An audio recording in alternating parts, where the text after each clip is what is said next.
नमस्कार, आप देख रहे हैं कालचक्र और मैं हूं श्रद्धा और मेरे साथ हैं प्रश्न कुंडली विशेषज्ञ पंडित सुरेश पांडे जी। पंडित जी, आपका बहुत बहुत स्वागत है। धन्यवाद। क्यों जरूरी है घर में सूर्य की रोशनी? क्यों जरूरी है सूर्य को जल चढ़ाना? क्यों जरूरी है सूर्य की पूजा? जानिए सूर्य उपासना का पौराणिक, ज्योतिषीय और वैज्ञानिक महत्व सिर्फ कालचक्र में। जी हाँ, क्या आपको पता है कि सूर्य की उपासना आखिर क्यों जरूरी है? क्यों जल चढ़ाना सूर्य को जरूरी माना जाता है? घर में सूर्य की रोशनी आनी क्यों जरूरी है? सूर्य उपासना से कैसे आपके सभी कष्ट और परेशानियां छूमंतर हो सकते हैं? सूर्य उपासना कैसे आपका जीवन बदल सकती है? सूर्य उपासना से जुड़े हर सवालों का जवाब मिलेगा आपको आज कालचक्र में। पंडित जी, हमारे पुराणों में सूर्य के बारे में क्या कहा गया है? क्या है सूर्य का पौराणिक महत्व? सबसे पहले यही हमारे दर्शकों को आप बताएं।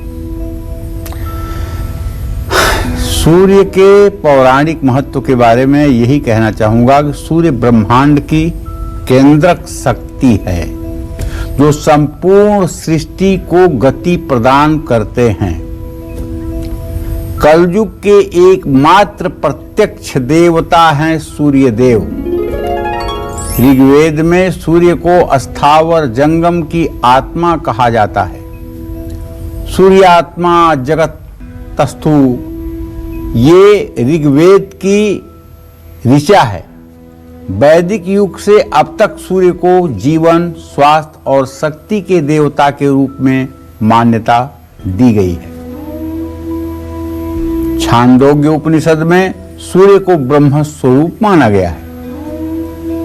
तैत्तिरीय आरण्यक सूर्य पुराण में, भागवत में उदय और अस्तगामी सूर्य की उपासना को कल्याणकारी बताया गया है। प्रश्नोपनिषद में प्रातःकालीन सूर्य की किरणों को अमृत वर्षा करने वाली माना जाता है, जिससे संपूर्ण विश्व का सृजन होता है। वैदिक पुरुष सूक्त में विराट पुरुष ब्रह्म के नेत्रों में सूर्य की उत्पत्ति का वर्णन है।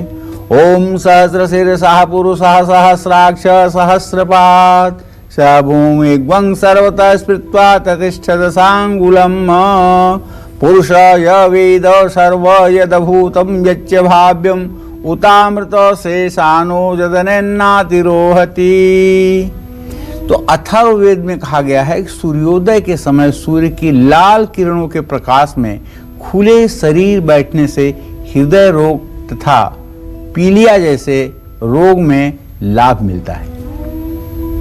ऐसी मान्यता है चाक्षुषोपनिषद के नित्य पाठ से नेत्र रोग ठीक हो जाता है। चाक्षुषी विद्या का पाठ करने वाला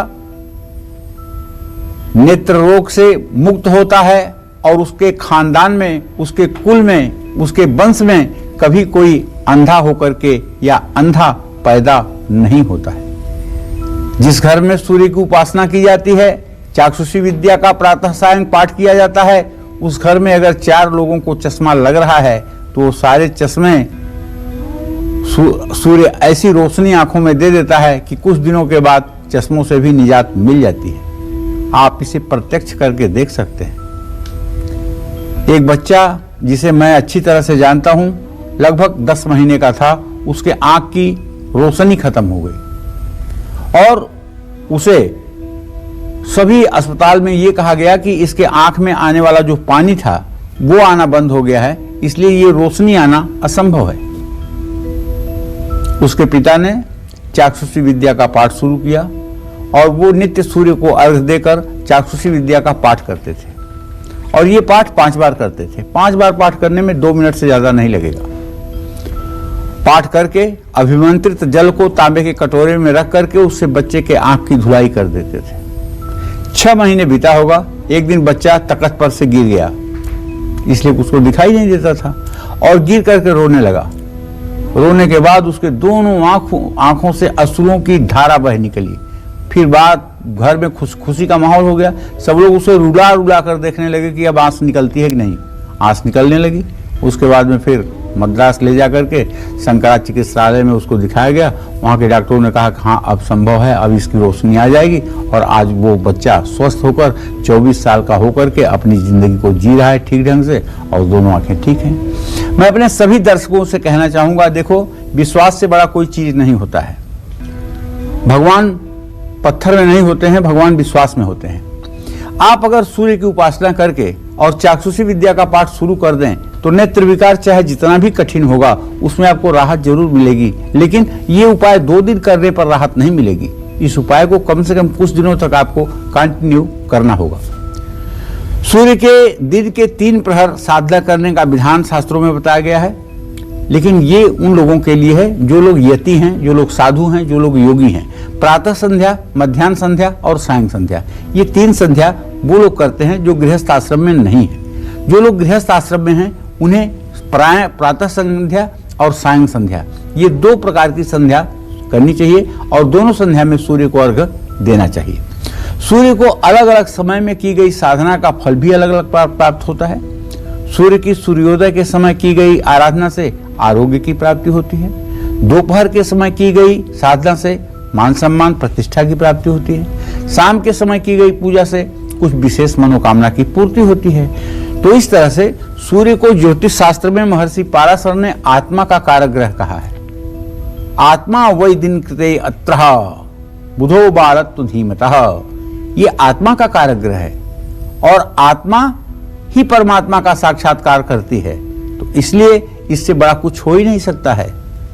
तो ध्यान से आज का कार्यक्रम जरूर देखिएगा, क्योंकि ये सूर्य देवता हमारी जिंदगी को बदल सकते हैं, इसमें कोई संशय नहीं है। जय मां विंध्यवासिनी। बिल्कुल, तो चलिए अब लग्न के अनुसार अपनी चर्चा को शुरू करते हुए सबसे पहले बात करते हैं मेष और वृषभ लग्न की। पंडित जी, जिन लोगों का लग्न मेष और वृषभ है उनको कैसे सूर्य की उपासना करनी चाहिए? देखिए, अब पहली बात तो ये समझ लीजिए आपको कि हम लग्न पर बात करने जा रहे हैं। 12 जो राशियां हैं, यही 12 राशियां जब 24 घंटे में भोग करती हैं तो ये लग्न बन जाती हैं। जैसे मेष से लेकर के मीन राशि तक 12 राशियां हैं, उसी तरह से ये मेष से मीन तक 12 लग्न हैं, ठीक है। और ये लग्न 2 घंटे में, लगभग 2 घंटे में बदल जाती हैं। वेदाब्धि रामा भुजवेद रामा शराब्धि रामा सर राम रामा क्रमोत्क्रम मेघ तुलादिमानम, ये मतलब कि जो है कोई 2 घंटे की होती है, कोई 2 घंटे 5 मिनट की होती है, कोई 1 घंटे 50 मिनट की होती है, कोई 1 घंटे 40 मिनट की लग्न होती है। ऐसे ये लग्न 12 लग्न हैं और ये सब मिलाकर के 24 घंटे में 12 लग्नों का भोग होता है। तो आज हम ये कहना चाहते हैं कि जैसे कोई लड़का या लड़की मेष लग्न में जन्म लिया तो सूर्य उसके पंचम स्थान का स्वामी होगा, उपासना स्थान का स्वामी होगा। और जब उपासना स्थान का स्वामी होगा तो मेष लग्न वालों को सूर्य की उपासना, सूर्य की कृपा से नेत्र सुख, संतान सुख, शिक्षा, उच्च शिक्षा का आशीर्वाद मिलेगा। सूर्य का अपनी मित्र राशि में होने से आकस्मिक धन लाभ और आध्यात्मिक शक्ति भी बढ़ेगी। सूर्य देव की कृपा प्राप्ति के लिए रविवार को मेष लग्न वालों को सूर्योदय से पहले स्नान करके पिंक या लाल रंग के कपड़े पहनकर सूर्य को जल जरूर चढ़ाना चाहिए। 3 बार आदित्य हृदय स्तोत्र का पाठ करना चाहिए। सूर्य यंत्र का पूजन करने से भी लाभ मिलता है। और हाँ, सूर्य के वैदिक मंत्रों का अगर प्रातःकाल जप किया जाए तो चाहे जितना बड़ा डिप्रेशन हो, चाहे जितना बड़ा अवसाद हो, चाहे जितनी बड़ी हीन भावना हो, उससे भी निजात मिल सकती है। सूर्य के वैदिक मंत्र में यह शक्ति है कि बिल्कुल निराश, हताश और कुंठा से भरा हुआ व्यक्ति भी अगर सूर्य के वैदिक मंत्रों का ठीक से उच्चारण करके और उस मंत्र का उच्चारण मात्र कर ले तो उसके भी जीवन में एक नई ऊर्जा का संचार हो सकता है। ये अनुभव में देखा गया है, ये सिर्फ कहने की बात नहीं है, ये अनुभव की बात है। हीन भावना से ग्रसित, जीने की इच्छा त्याग दिए हुए व्यक्ति को भी अगर सूर्य का वैदिक मंत्र करवाया जाए तो उसके भी जीवन में एक नए शक्ति का संचार होता है। और ये वैदिक मंत्र 12 लग्न 12 राशि के सभी लोगों के लिए आवश्यक है और सब लोग इसको कर सकते हैं। किसी एक लग्न या किसी एक राशि के लिए आवश्यक नहीं है। और सूर्य का वैदिक मंत्र है ओम आकृष्णेन रजसा वर्तमानो निवेशयन् मृतं मर्त्यं च हिरण्येन सविता रथेन देवो याति भुवनानि पश्यन्। ओम सूर्याय नमः। ये सूर्य का वैदिक मंत्र है और शास्त्र सम्मत विधान है कि 7000 इस मंत्र का जप करने से सूर्य देव प्रसन्न होते हैं। लेकिन कलयुग में चूंकि मंत्रों का जप 4 गुना होता है, इसलिए कलौ चतुर्गुणा प्रोक्ता कलयुग के हिसाब से इस मंत्र को 28,000 बार जप करना चाहिए और 28,000 का दशांश हवन तर्पण मार्जन जोड़ने पर कुल 31,000 मंत्रों का जप करना चाहिए, तब इसका संपूर्ण रूप से फल प्राप्त होता है। जय मां विंध्यवासिनी। वृषभ लग्न के लिए सूर्य का आधिपत्य चौथे भाव पर होता है। इस लग्न के लिए सूर्य देव घर के लिए, माता के लिए, भूमि भवन वाहन के लिए सब चीजों के स्वामी होते हैं। वृषभ लग्न वालों को रविवार का व्रत जरूर रखना चाहिए। सूर्य को जल चढ़ाते हुए ओम घृणी सूर्याय नमः या ओम ब्रह्म स्वरूपिणे सूर्य नारायणाय नमः इस मंत्र को 3 बार बोलना चाहिए। वृषभ लग्न वालों को सूर्य को मजबूत करने के लिए धैर्य से काम लेना चाहिए, उग्र नहीं होना चाहिए, क्योंकि चतुर्थ भाव का सूर्य अच्छा नहीं होता है और चतुर्थ भाव का स्वामी जब सूर्य होगा तो निसंदेह ऐसे जातक की माता को हड्डियों में रोग भी होगा, इसमें भी कोई दो राय नहीं है। अगर कोई वृषभ लग्न में पैदा हुआ है तो उसकी माँ को हड्डियों में रोग जरूर होगा, इसमें कोई दो राय नहीं है। ऐसे जातक की माता को चाहिए कि वो सूर्य की उपासना जरूर करें, सूर्योदय के समय सूर्य को अर्घ्य जरूर दें और सूर्य के मंत्रों का जप करें। इससे उनके शारीरिक स्वास्थ्य में सुधार की संभावना बनेगी। जय मां विंध्यवासिनी। तो पंडित जी, आपने अब पौराणिक महत्व के बारे में तो बताया सूर्य के, अगर हम ज्योतिषीय महत्व की बात करें तो ज्योतिषीय महत्व के बारे में भी हमें बताएं। देखिए, ज्योतिष जो है एक श्रृंखलाबद्ध ज्ञान है और कहते हैं कि किसी वस्तु के क्रमबद्ध, सुसंगठित और व्यवस्थित ज्ञान को विज्ञान कहते हैं। इसी तरह से ज्योतिष का जो ज्ञान है ये सुसंगठित है, क्रमबद्ध है। इसलिए अगर इसको आप ज्योतिष विज्ञान कहें तो बिल्कुल भी अतिशयोक्ति नहीं है, क्योंकि आज सारी वेधशालाएं हुई हैं। लेकिन अगर आज के हजारों हजार साल पहले ये शास्त्रों में वर्णन था कि सूर्य से पृथ्वी की दूरी कितना है, चंद्रमा से पृथ्वी की दूरी कितना है, या ग्रहण कितने बजकर कितने मिनट पर लगेगा, कहां कहां दिखाई देगा, कहां कहां नहीं दिखाई देगा, ये सब चीजें अगर गणित के आधार पर पता चलती थी तो ज्योतिष शास्त्र है ना तथ्यपरक, इसमें कोई संदेह नहीं है ना। ये किसी के मानने का मोहताज नहीं है, बल्कि ये स्वयं में प्रमाणित है। तो ज्योतिष के अनुसार कुंडली में पहले भाव के स्वामी को सूर्य पहले भाव का स्वामी माना जाता है। सूर्य आत्मा का, पिता का, राजसुख का, स्वाभिमान का कारक ग्रह है। ज्योतिष में से ग्रहों का राजा, और यहां तक मंत्र में तो इसे आंख कहा गया है। ओम चंद्रमा मनसो जातः चक्षो सूर्यो अजायत। चंद्रमा मन का कारक है तो सूर्य आंखों का कारक है। ओम चंद्रमा मनसो जातः चक्षो सूर्यो अजायत श्रोता द्वायुश्च प्राणस्य मुखादग्निरजायत। तो मानव शरीर में ये नेत्र और आत्मा का कारक माना गया है। आत्मा वैदिन कृते यत्र, आत्मा का कारक माना गया है, ऐसा महर्षि पाराशर कहते हैं। सौर मंडल में सूर्य को निडर और निर्भीक ग्रह माना गया है। इस आधार पर सूर्य को अर्घ्य देने वाले व्यक्ति को भी ये विशेष गुण मिलते हैं। इसीलिए सनातन धर्म में प्रत्येक व्यक्ति को सूर्य की आराधना करने का निर्देश किया गया है। महिला पुरुष इसमें लिंग भेद नहीं है। दोनों को सूर्य की आराधना करने के लिए समान रूप से निर्देशित किया गया है।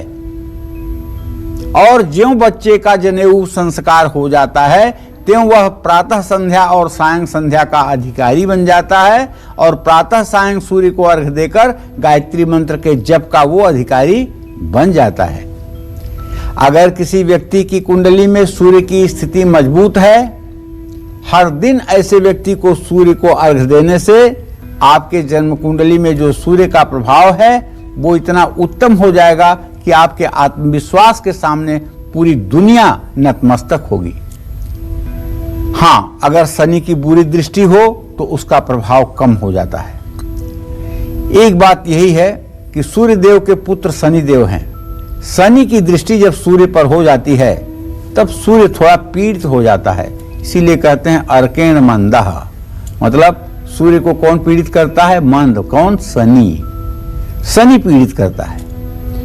जो व्यक्ति विशेष रूप से रोजाना ऐसा करता है तो उसके जीवन पर पड़ने वाले शनि के हानिकारक प्रभाव भी कम हो जाते हैं।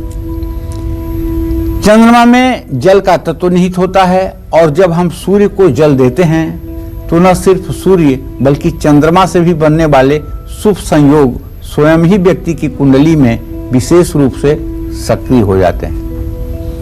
अब मैं आपको बताना चाहूंगा कि किन लोगों को सूर्य को जल जरूर चढ़ाना चाहिए। वैसे तो सभी लोगों को चढ़ाना चाहिए, लेकिन किन्हें जरूर चढ़ाना चाहिए? जिनकी कुंडली में सूर्य कमजोर हो।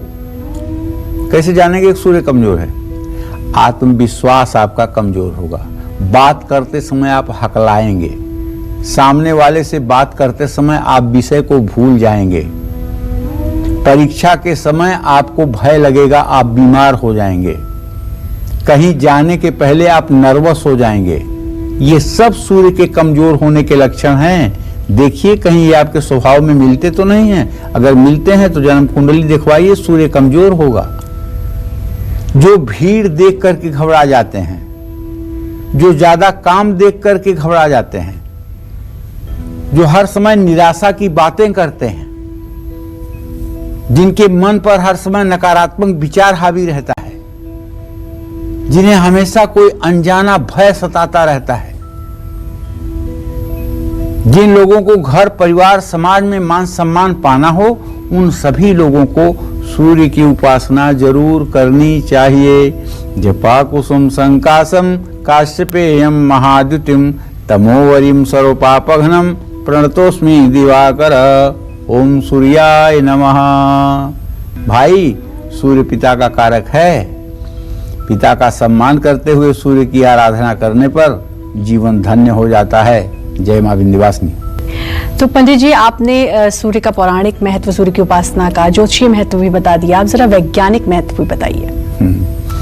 अब देखो, मैं तो कोई वैज्ञानिक हूं नहीं, लेकिन सही बात यह है कि जितना शास्त्रों में पढ़ा है अब उसी को वैज्ञानिक आधार मान करके अपने दर्शकों से बताऊंगा। और हमारे बहुत से ऐसे दर्शक होंगे जो सही में मतलब कि विज्ञान के स्टूडेंट होंगे और जिन्होंने बहुत ज्यादा पढ़ाई किया है। तो इस विषय में मैं ये कहूंगा कि अब सूर्य स्वास्थ्य और जीवन शक्ति का भंडार है। मनुष्य सूर्य के जितने अधिक संपर्क में रहेगा उतना ही अधिक स्वस्थ रहेगा। आधुनिक भाषा में कहूं तो श्रद्धा, पहले जब घर बनते थे तो घर के बीचों बीच आंगन होता था और आंगन जो होता था वो उत्तर दक्षिण लंबा होता था, पूरब पश्चिम कम लंबा होता था। तो सूर्योदय से लेकर के सूर्यास्त तक आंगन में सूर्य की किरणें खेलती थी और उस सूर्य की रोशनी से परिवार स्वस्थ रहता था। आज की भाषा में कहें तो आज जब शरीर में दर्द होता है तो डॉक्टर सबसे पहले कहते हैं कि विटामिन डी की जांच करवा लीजिए। विटामिन डी की जांच करवाने का मतलब कि जाइए 1800 रुपया दीजिए, विटामिन डी की जांच करवा लीजिए। विटामिन डी की कमी हो गई तो आपको विटामिन डी की दवाइयां खाने के लिए मिल जाएंगी, जिससे आपको राहत मिलेगी। लेकिन पहले ये दवाई खाने की जरूरत ही नहीं थी, इसलिए कि सूर्य की किरणें पर्याप्त मिलती थी और सूर्य की किरणों से ही विटामिन डी मिलती है। तो सूर्योदय के समय उठने पर और सूर्य को जल देने पर हर अंग पर सकारात्मक असर पड़ता है। सूर्य चेहरे का आभा मंडल भी बदलता है। क्योंकि जब आत्मविश्वास अच्छा होता है, जब हृदय में संतुष्टि का भाव होता है, तो उसका असर आपके भाव भंगिमा पर भी दिखाई देता है। यदि आपका मन ग्लानि से भरा होगा तो आपके चेहरे पर कालापन आ जाएगा, और यदि आपके अंदर का आत्मविश्वास मजबूत है तो आपके चेहरे से तेज प्रस्फुरित होगा। हमारा शरीर 5 तत्वों से मिलकर के बना हुआ है, बल्कि ये सृष्टि 5 तत्वों से मिलकर के बनी हुई है। इसमें एक तत्व अग्नि तत्व भी है, और सूर्य को अग्नि तत्व का कारक माना गया है।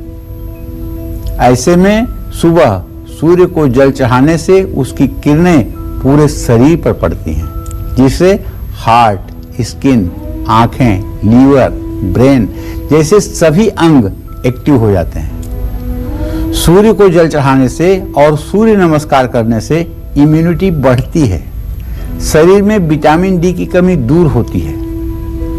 सुबह के समय सूरज की किरणों को, जो सूरज की किरणें निकलती हैं, वो हमारे शरीर में होने वाले रोगों को संतुलित करती हैं, रोगों को समाप्त करती हैं, और सूरज की किरणों में इंद्रधनुष के 7 रंगों का भी समावेश होता है। और ये रंग जो है भी हर प्रकार के रोगों को समन करने वाले होते हैं, और विज्ञान पर यह काम करता है कि सुबह के समय सूर्य को जल चढ़ाते समय इन किरणों के प्रभाव से ये रंग संतुलित हो जाते हैं, जिससे शरीर की प्रतिरोधक शक्ति बढ़ जाती है। सूर्य नमस्कार की योग मुद्रा होने से एकाग्रता बढ़ती है, रीढ़ की हड्डी से जुड़ी कई बीमारियां ठीक हो जाती हैं। सूर्य की उपासना करने से मन और मस्तिष्क को सकारात्मक ऊर्जा मिलती है। सूर्य को हर रोज जल अर्पित करने से एकाग्रता बढ़ती है। सूर्योदय के समय उठने और सूर्यास्त के बाद भोजन करने से, जल्दी सोने से नींद अच्छी आती है, रोग कम होते हैं, दिमाग एक्टिव रहता है। अब एक्टिव शब्द कहने पर मुझे याद आया है, दाहिनी आंख के आपके ऊपर ये एक एक्टिव प्लैनेट है, और इसका स्वामी ग्रह जो है सूर्य है, और बाईं आंख के ऊपर प्लानर पॉइंट है, योजना चक्र है। यहाँ का देवता जो है चंद्रमा है, लेकिन यहाँ उच्च स्थान बृहस्पति का है। जो व्यक्ति बुद्धिमान होता है और जिसका मन मजबूत होता है वो सबसे अच्छा योजनाकार होता है, लेकिन जिसका सूर्य सिंह राशि में होता है वो व्यक्ति उच्च कोटि का एक्टिव होता है। वो व्यक्ति बिना प्लान के भी किसी काम को पूर्ण करने की क्षमता रखता है। इसी तरह से सभी ग्रहों के स्थान बताए गए हैं। सूर्य का उच्च स्थान जो है वो नाभि है, नाभि पर जठराग्नि रहती है, और सूर्य की मेष राशि में स्थिति व्यक्ति के जठराग्नि को मजबूत करती है, और ऐसे व्यक्ति का डाइजेशन, ऐसे व्यक्ति की हाजमा शक्ति बहुत अच्छी होती है। ऐसा व्यक्ति पेट के रोग से कभी पीड़ित नहीं होता है। तो इसी तरह से ये वैज्ञानिक महत्व जो मुझे ज्ञान था मैंने बताया है, लेकिन सच बात यह है कि सूर्य हमारे प्राणवायु की तरह है। सूर्य को मेरे कहने में अगर कहीं कमी हो रही हो तो उसको आप ठीक से अपने मन से समझ लीजिएगा। सूर्य के बिना जग अंधेरे में है, जग संसार अंधेरे में है, और जग सूना है, ये बात आप समझ लीजिएगा। तो सूर्य को जल कैसे चढ़ाना चाहिए, सूर्य की रोशनी जिस घरों में नहीं आ पाती है उन्हें क्या करना चाहिए, साथ ही रविवार के दिन कैसे करनी चाहिए सूर्य की उपासना, ये सब जानेंगे पंडित जी से। आज काल चक्र में पंडित जी सूर्य उपासना से जुड़े हर रहस्य से पर्दा हटा रहे हैं। अपनी इसी चर्चा को आगे बढ़ाते हुए अब हम पंडित जी से सूर्य को जल चढ़ाने की विधि और उससे जुड़े खास नियमों के बारे में जानते हैं। बताएं पंडित जी।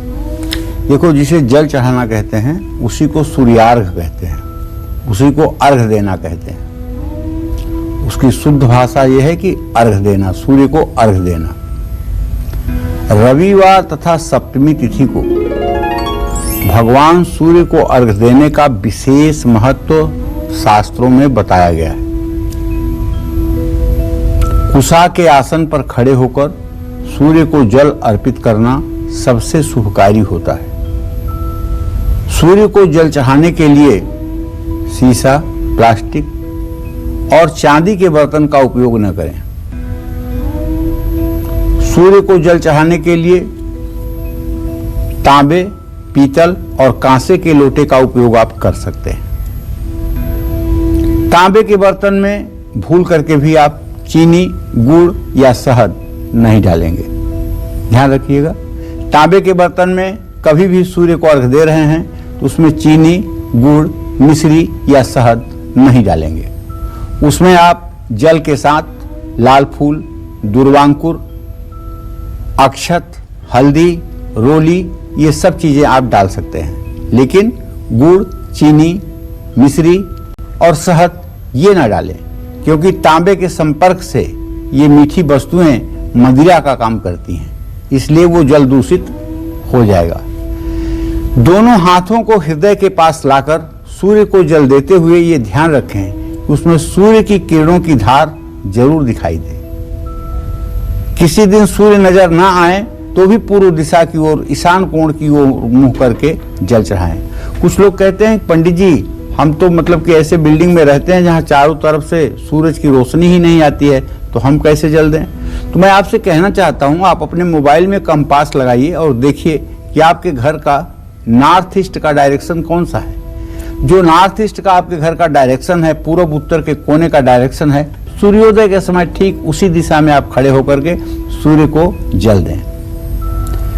और एक बात और ध्यान रखिए, जल देते समय इस बात का ध्यान रखिए कि वो पानी आपके पैरों के नीचे से ना बहे, लेकिन अगर उसका छींटा पड़ रहा है तो ये कोई दोष नहीं है, क्योंकि जल तो आप सूर्य को दे रहे हैं, पृथ्वी को तो दे नहीं रहे हैं। तो ज्यों आपके लोटे से जल निकलेगा वो सूर्य को मिल जाएगा।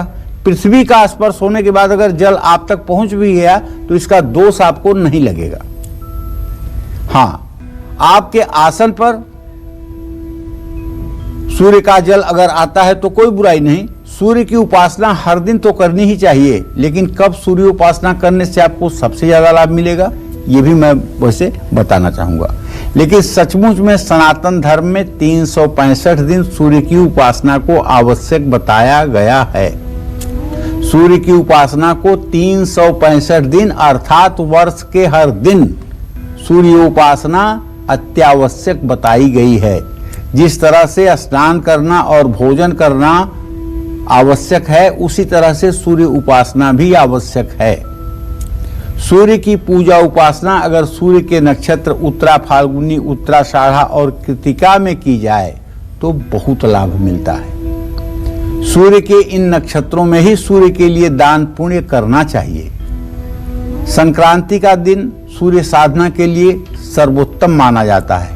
इसीलिए जब सूर्य मकर की संक्रांति में होता है, दक्षिणायन से उत्तरायण की तरफ जाता है, 14 जनवरी को लगभग ये समय आता है, उस समय पवित्र तीर्थ में स्नान करके जो लोग सूर्य को अर्घ देकर गायत्री मंत्र का जप करते हैं, वो लोग अपने जन्म जन्मांतर के पापों को समाप्त कर देते हैं और उनके सौभाग्य का उदय होता है।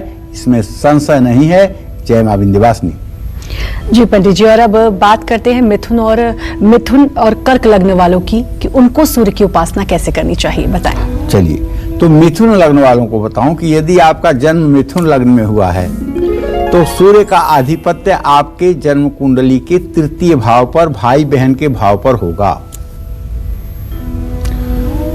सूर्यदेव अपना पूर्ण नियंत्रण तृतीय भाव पर रखते हैं। मिथुन लग्न वालों को हर रोज सूर्य को अर्घ जरूर देना चाहिए और आदित्य हृदय स्तोत्र का पाठ भी करना चाहिए। अगर आपका मिथुन लग्न है तो सूर्य की महादशा, सूर्य की अंतर्दशा आपके लिए हर समय उत्तम होगी।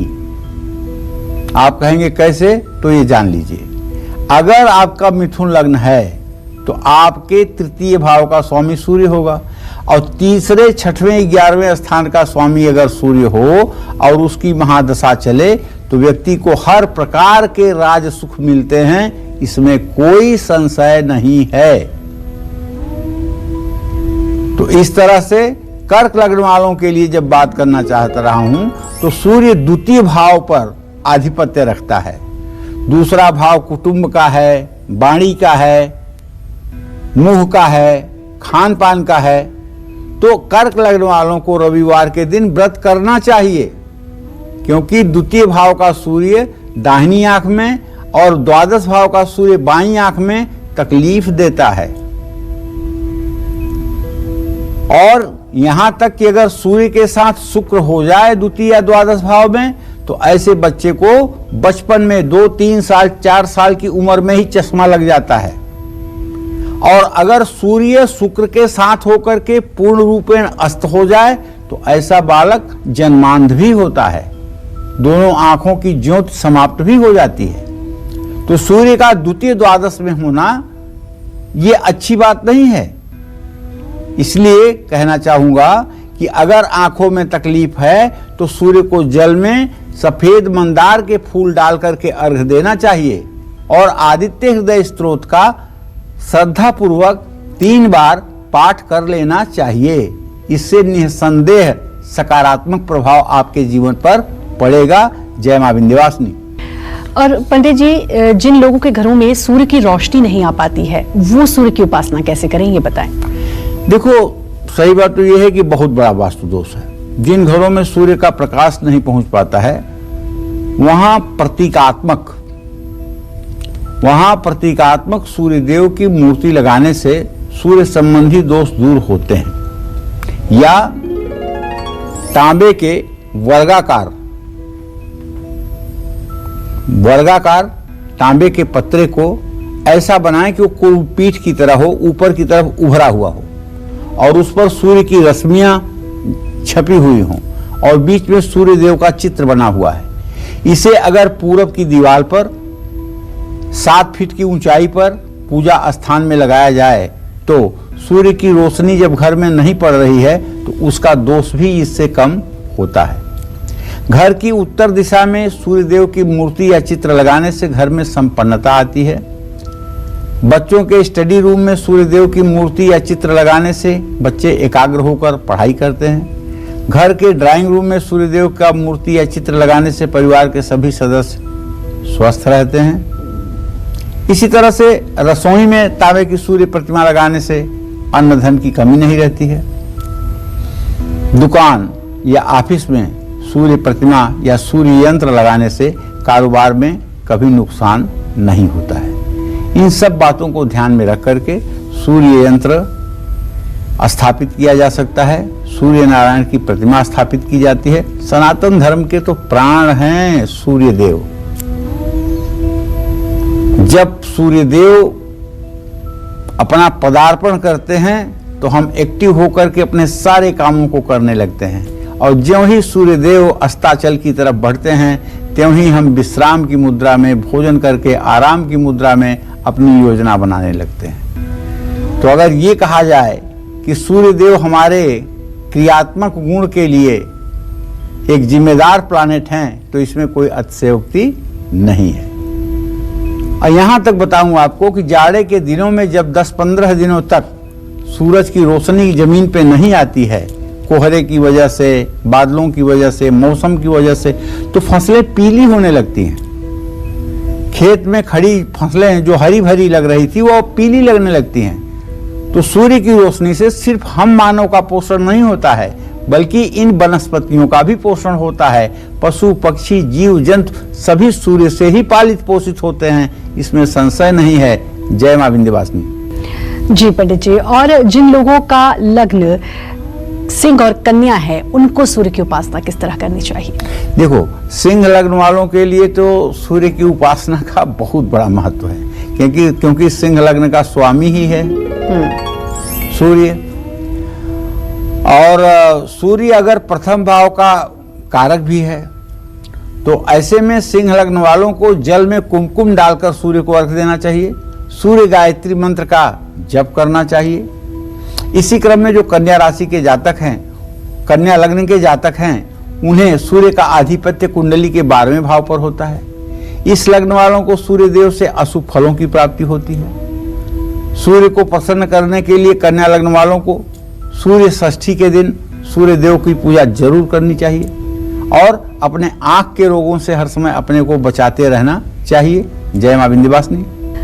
जी पंडित जी, और अब बात करते हैं तुला और वृश्चिक लग्न वालों की। उनको सूर्य की उपासना किस प्रकार करनी चाहिए? देखिए, तुला लग्न के लिए भी सूर्य का विशेष महत्व होता है, क्योंकि तुला लग्न का अगर कोई जातक होगा तो सूर्य देव उनके एकादश भाव के स्वामी होंगे। एकादश भाव पर बड़े भाई और आमदनी के स्थान पर पूरा आधिपत्य उनका रहेगा। तो आय, संपत्ति, ऐश्वर्य, रोगों से मुक्ति, धन, पैतृक संपत्ति जैसे शुभ अशुभ फल तुला लग्न वालों को सूर्य के ही कारण मिलते हैं। तो तुला लग्न वालों को रविवार का व्रत भी रखना चाहिए। रविवार को छोटे बच्चों को अनाज से बनी मिठाई भी खिलानी चाहिए। जानते हैं, वृश्चिक लग्न का जो सूर्य है वो दशम भाव पर अपना पूर्ण आधिपत्य रखता है। आदर, सम्मान, आजीविका, पिता की प्रतिष्ठा, उच्च पद, सरकारी सम्मान, मुंह और घुटने के रोग जैसे अशुभ फल सूर्य देव के प्रभाव से वृश्चिक लग्न के लोगों को मिलते हैं। ओम घृणी सूर्याय नमः ऐसे लोगों को इस मंत्र का 31,000 जप 31 दिनों में करना चाहिए। और आदित्य हृदय स्तोत्र का पाठ भी संभव हो तो कर लें, इससे फायदा मिलता है। जय मां विंध्यवासिनी। पंडित जी, भगवान सूर्य की कृपा पाने के लिए हम सभी को रविवार के दिन कैसे पूजा करनी चाहिए? रविवार को प्रातःकाल प्रसन्नता पूर्वक उठ करके नित्य कर्म से निवृत्त होकर के स्नान करके तांबे के लोटे में जल, अक्षत, पुष्प, गंधाक्षत लेकर के सूर्य देव के सामने मुंह करके दोनों हाथों को अपने मस्तक के साथ सीधे रेखा में करके 3 बार में सूर्य को अर्घ देना चाहिए और मंत्र कहना चाहिए, ओम ब्रह्मा स्वरूपिणे सूर्य नारायणाय नमः। ऐसा करके लोटे का 1/3 जल गिरा देना चाहिए। फिर लोटे को सीधा करके फिर मंत्र बोलना चाहिए, ओम ब्रह्म स्वरूपिणे सूर्य नारायणाय नमः। फिर 1/3 जल गिरा देना चाहिए। फिर तीसरी बार में यह मंत्र बोल करके संपूर्ण जल को गिराना चाहिए। जल ऐसा गिरे कि आपके चेहरे को ढकता हुआ जल गिरे, तो उससे निकल करके जब सूर्य की किरणें आपके आभा मंडल पर पड़ेंगी तो आपका आभा मंडल चमक जाएगा, आपका आत्मविश्वास बढ़ जाएगा, आप निरोगी काया प्राप्त कर लेंगे। तो आदित्य हृदय स्तोत्र, सूर्य स्तोत्र का शिवप्रोक्त सूर्याष्टक का नियमानुसार पाठ भी करना चाहिए। और रविवार को शिव पुराण, सूर्य पुराण पढ़ने और सुनने से भी लाभ मिलेगा। रविवार को सूर्य गायत्री मंत्र की एक माला कम से कम सूर्योदय से पहले शुद्ध होकर जरूर करना चाहिए। रविवार को ब्रह्मचर्य का पालन जरूर करना चाहिए। और रविवार के दिन किसी भी प्रकार के तामसी भोजन का सेवन नहीं करना चाहिए। रविवार के दिन भूल करके भी व्यक्ति को सरसों के तेल का इस्तेमाल नहीं करना चाहिए। और रविवार को हो सके तो सूर्य को अर्घ देकर विष्णु सहस्त्र नामावली का पाठ करना चाहिए। रविवार को सूर्य नमस्कार जरूर करना चाहिए और भगवान विष्णु का पूजन करना चाहिए। रविवार का व्रत रखें और नमक का सेवन ना करें, ब्रह्मचर्य का पालन करें। चर्म रोग से पीड़ित लोगों को तो रविवार का व्रत जरूर करना चाहिए। रविवार को जब भी घर से निकलें थोड़ा सा गुड़ मुंह में डाल करके जरूर निकलें। और जिन लोगों के बाल कम उम्र में गायब हो रहे हैं उन्हें भी रविवार के दिन व्रत करना चाहिए, सूर्य की उपासना करना चाहिए। इससे बालों में मजबूती आती है और बालों का गिरना बंद होता है। जय मां विंध्यवासिनी। चलिए अब बात करते हैं धनु, मकर, कुंभ और मीन लग्न वालों की। तो पंडित जी बताएं कि ये लोग किस तरह से सूर्य की उपासना करें? देखिए, धनु लग्न के जातकों को बताना चाहूंगा कि सूर्य आपके भाग्य भाव का स्वामी होते हैं और पिता का स्थिर भाव भी भाग्य भाव ही माना जाता है और इसको धर्म का स्थान भी कहते हैं। नवम का कारक ज्योतिष शास्त्र में सूर्यदेव ही है। इस लग्न के लिए सूर्यदेव भाग्य, धर्म, संतान की उच्च शिक्षा, पिता, तपस्या, पाप पुण्य, बुद्धिमत्ता जैसे शुभ अशुभ फल को देने वाले हैं। सूर्यदेव की पूजा अर्चना धनु लग्न वालों को जरूर करना चाहिए। पूजा में घी का अखंड दीपक भी सूर्यदेव के लिए जलाना चाहिए, इससे वृद्धि होती है। रविवार को किसी योग्य ब्राह्मण को लाल वस्त्र और जरूरतमंद व्यक्ति को गेहूं दान करने से भी लाभ मिलता है। मकर लग्न वालों के लिए अगर बात करूं तो सूर्य का आधिपत्य आपके जन्म कुंडली के मृत्यु भाव पर रहता है। इस लग्न के लिए सूर्य देव से आयु, मृत्यु का कारण, रोग, संकट और गुप्त रोगों से शुभ या अशुभ फल क्या मिलेगा, इसका मार्गदर्शन प्राप्त होता है। मकर लग्न वालों को सूर्य गायत्री मंत्र का जप सूर्य को जल अर्पित करते समय जरूर करना चाहिए।